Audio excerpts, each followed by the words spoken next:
those of you who know me know that I'm really into narrative games. Uh, I think 3 of the top 5 RPGs that I like are what I would call narrative games. Games that are more about story and character development than about deep tactical combat. I do like tactical combat. Don't get me wrong. I love me some 4th edition D&D. I love Lancer. Oh my gosh, Lancer is so good. I did a whole video about how good Lancer is.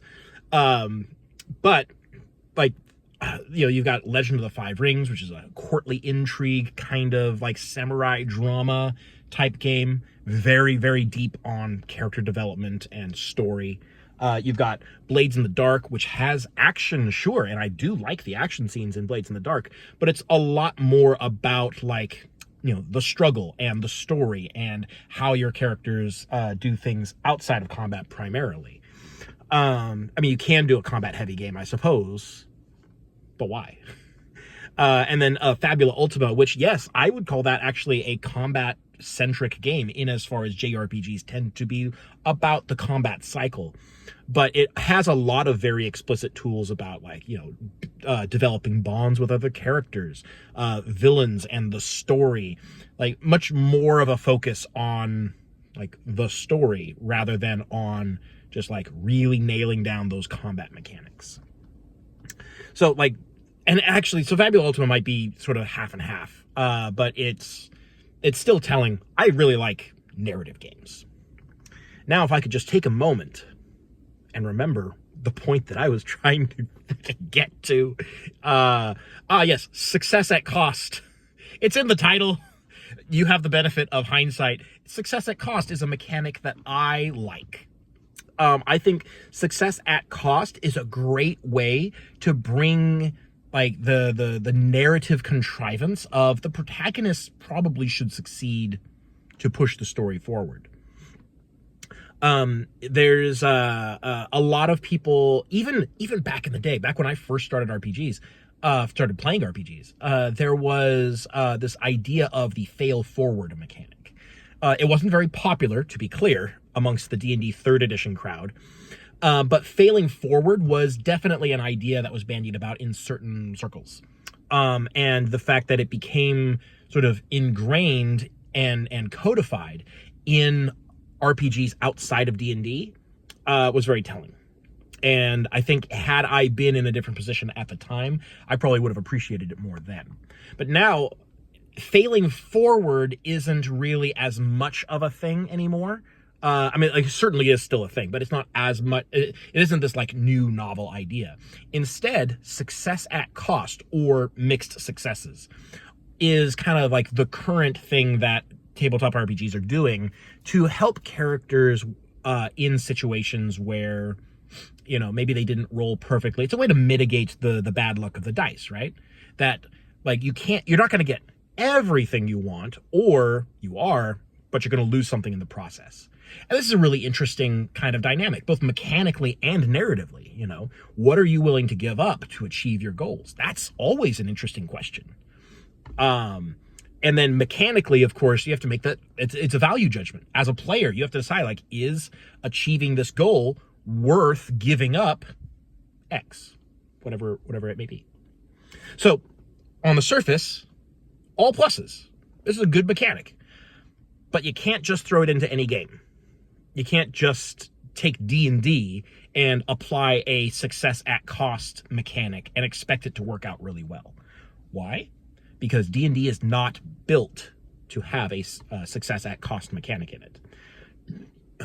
Even like partial successes or mixed successes, like that's kind of pushing it. Like you can do like, half damage on a miss kind of effects, sure.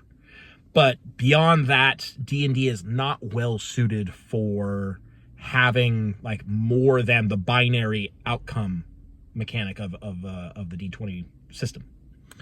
I think it's important, if you are designing a game, or if you are trying to homebrew a game, you're still like building with game mechanics.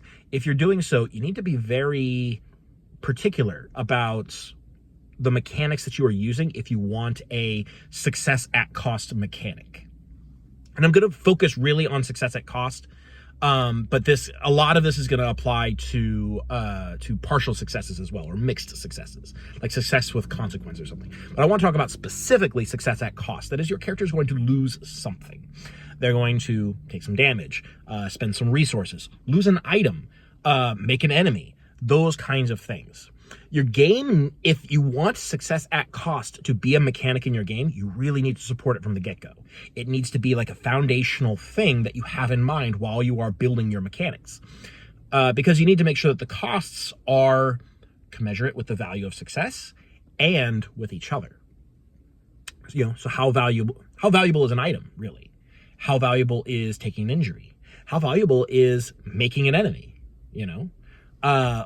These kinds of questions need to be answered on a game design level. You can't just leave this up to the GM, because every GM is going to value these things differently. And that is going to very deeply paint how the players view your game. They're going to take, if you leave it up to the GM and the GM makes a call, the players are going to ascribe the GM's decisions to the game itself. And you don't want the rogue GMs to have to, you don't want to make them the representatives of your game. You want the game to stand on its own, right? And obviously the GM can go well, I'm deciding to make this different. They can do that, but then you have the fallback of saying, well, yes, but they've changed the game. That's not the way I wrote it. So don't leave it up to the GM. You want to probably leave some wiggle room in there. You could do other costs that are of similar value, but you want to have a handful of examples that are very specific. Taking, I want to say Blades in the Dark has a great setup for success at cost, because it has a mixed success mechanic that can include success at cost. So, losing an item, taking a level 1 harm, ticking a troublesome clock, or making an enemy, those kinds of things. You have to spend some money to get through. These are costs for the character. Some of them are more ephemeral than others. Losing money is permanent. You have to earn that money back in some way.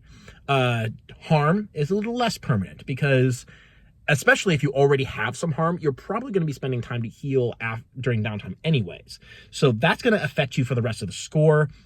And you have to do some investment to get rid of it, but not a lot. Losing an item only affects you for the rest of the score, because when you start a new score, your items refresh. So there's different levels of that depending on that gives you the levers, the sliders that you can set as a GM to line up the cost with what it is that they're achieving with the role, because not all roles are equally important. That's always going to be true.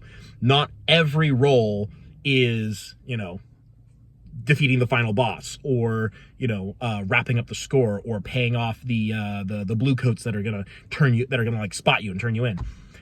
Not every role is critical like that.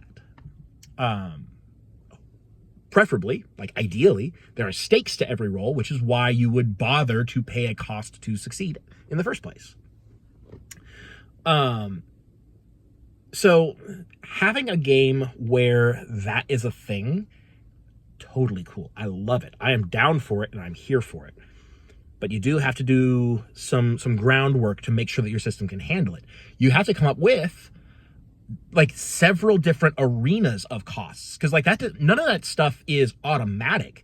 Blades in the Dark, in this example, Blades in the Dark set up that you have money, you have items, you can take harm, you have stress that you might take. There's NPCs and relationships. You actually have statuses with other factions that can be harmed or helped. There's lots of different little sliders and things to track that can all constitute a cost of some sort. Now, if you're in a game like D&D, you can't assume any of that. Specifically with 5th edition D&D. On 4th edition, you have powers. So you could theoretically say, expend an encounter power, or expend a daily power, spend some healing surges, because those are things that every character has. And they are of varying value to different characters is I think probably the issue there.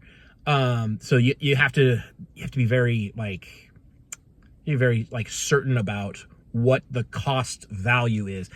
So it's really hard to ascertain a value for that kind of stuff in a D&D character. But let's say 5th edition characters. You know, what can you assume about a 5th edition character that they might be able to spend that you could incorporate into a success at cost? Not spell slots, because not every character has spell slots. Hit dice, hit points. Hit points are very ephemeral. Like, those are not very valuable at all. Unless, like, you're doing a lot at a time, and not every character has a lot. Magic items, not every character has magic items they care about. You know, that's like money. Even money. There's no assumed amount of money that the characters have on them at any given time. You know, so like, how much is a appropriate amount of money to charge for a failure or a success at cost? You know, like, it's extremely difficult for a D&D character to like nail down a cost that any character could theoretically pay, but is going to be of at least some value to any character. Like, there just isn't, and particularly even if there were, like, let's say money, for example. Let's say there was a set amount of money that characters are assumed to have at any given level. You know, how do you judge how much is an appropriate amount for a given task? Because at each level, you have different amounts of money. You know, characters presumably, like, I think the base assumption is characters get richer as they get higher in level. So 100 gold is more than a first level party could probably scrape together, but it's nothing to a 20th level party, you know? So, whereas in a game that is designed to facilitate success at cost, it would probably be a little bit more flat, you know, as far as like money value. So like Blades in the Dark uses a coin as an abstraction of, this is a large amount of money, one coin. So those are the kinds of mechanics that really push success at cost and make it a viable mechanic for your game. You do need to incorporate it into the base game. You got to think about the kinds of resources that players are going to be able to spend. You know, because